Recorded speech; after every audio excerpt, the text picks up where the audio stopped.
আজকে 11ই জুলাই এবং এই 11 জুলাইতেই আজকে রাজ্যের মুখ্যমন্ত্রী আর কিছুক্ষণের মধ্যেই কিন্তু আসতে চলেছেন লাক্স কোজি তাদের যে সেকেন্ড ইউনিট সেই ইউনিটের কিন্তু শিলান্যাস করতে। তার আগেই কিন্তু আমরা দেখতে পাচ্ছি ডানকুনি টোলেই কিন্তু দাঁড়িয়ে রয়েছেন অনেক বিজেপি কর্মী সমর্থকরা, তাদের হাতে কিন্তু প্রত্যেকের হাতেই কিন্তু দলীয় পতাকা এবং এই দলীয় পতাকা নিয়েই তারা কিন্তু এখানে দাঁড়িয়ে রয়েছেন স্বাগত করার জন্য রাজ্যের মুখ্যমন্ত্রী শুভেন্দু অধিকারীর। এবং দেখতেই পাচ্ছেন এখানে সবাই কিন্তু অপেক্ষায় রয়েছে আর কিন্তু কিছুক্ষণের মধ্যেই কিন্তু আসতে চলেছেন রাজ্যের মুখ্যমন্ত্রী শুভেন্দু অধিকারী। কিছুক্ষণের অপেক্ষায় আর রয়েছেন, কি বলবেন? আপনাদের সকলকে শুভেচ্ছা জানাই আমাদের দেশের প্রধানমন্ত্রী নরেন্দ্র মোদীজিকে। আমরা ধন্যবাদ জানাই আমাদের শুভেন্দুদাকে, শ্রমিকদাকে। আজকে আমাদের এই রাজ্য এত বড় শিল্প 600 কোটি প্রায় 600 কোটি টাকা ইনভেস্টমেন্ট হতে যাচ্ছে, এটা অসংখ্য ধন্যবাদ। কেন যদি শিল্প এখানকার হয় চাকরি এখানকারই মানুষ পাবে আশা করি, বিশেষ করে বাকি তো সব জায়গা দিয়ে এখানকার মানুষ যাতে সুবিধাটা পাবে। আজকে ডানকুনিবাসীর কাছে তথা হুগলিবাসীর কাছে অত্যন্ত আনন্দের দিন।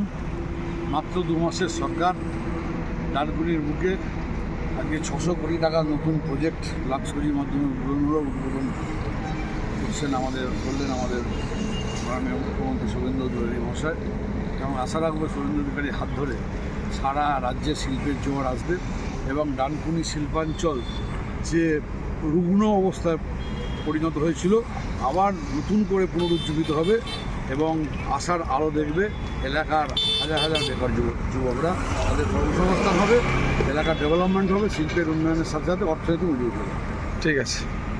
ভাবে ভিড় জমা হয়ে রয়েছে, তারা কিন্তু সবাই অপেক্ষায় রয়েছেন। এই কিন্তু প্রথমবার মুখ্যমন্ত্রী ডানকুনিতে কিন্তু আসতে চলেছেন এবং কিন্তু এখানে বিজেপি কর্মী সমর্থকরা কিন্তু সবাই অপেক্ষায় রয়েছেন রাজ্যের মুখ্যমন্ত্রী। এখানেও কিন্তু দেখতে পাচ্ছি প্রশাসনিক পুরো নিরাপত্তায় কিন্তু মুড়ে ফেলা হয়েছে, এখানেও কিন্তু পুলিশ বাহিনী মোতায়েন করা হয়েছে। অপেক্ষা আসতে চলেছেন রাজ্যের মুখ্যমন্ত্রী, কি বলবেন? কি বলবো, আমরা তো খুবই এক্সাইটেড হয়ে আছি, খুব খুশি হয়েছি এই কারণে লাক্স কোজি আমাদের এখানে যে শিলান্যাসটা আজকে হচ্ছে, অনেক যারা কর্মচারীরা মানে কাজ করছেন তারা তো করছেন, নতুন নতুন আরও সব কাজ করতে পারবে মানে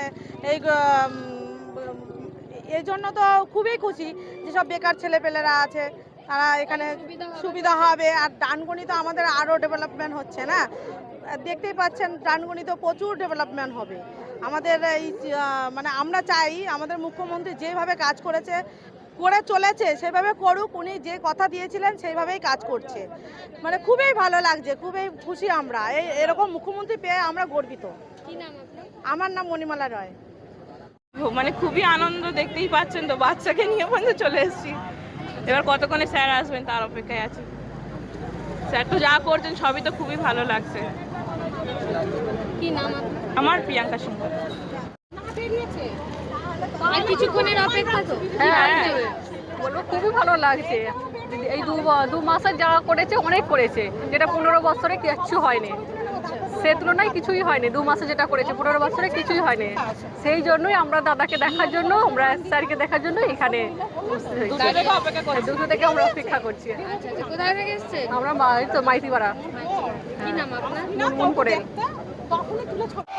অর্থাৎ বুঝতেই পারছি, কথা বললাম এখানে বিজেপি সমর্থকদের সাথে এবং তারা যেমনটা জানাচ্ছেন যে এখানে মুখ্যমন্ত্রী 600 কোটি টাকার কিন্তু বিনিয়োগ করেছেন এবং এখানে রাজ্যে কিন্তু এবার নতুন নতুন শিল্প কিন্তু আসতে চলেছে এবং এখানকার মানুষরা কিন্তু শিল্প এলে অনেকেই কিন্তু কাজ পাবেন।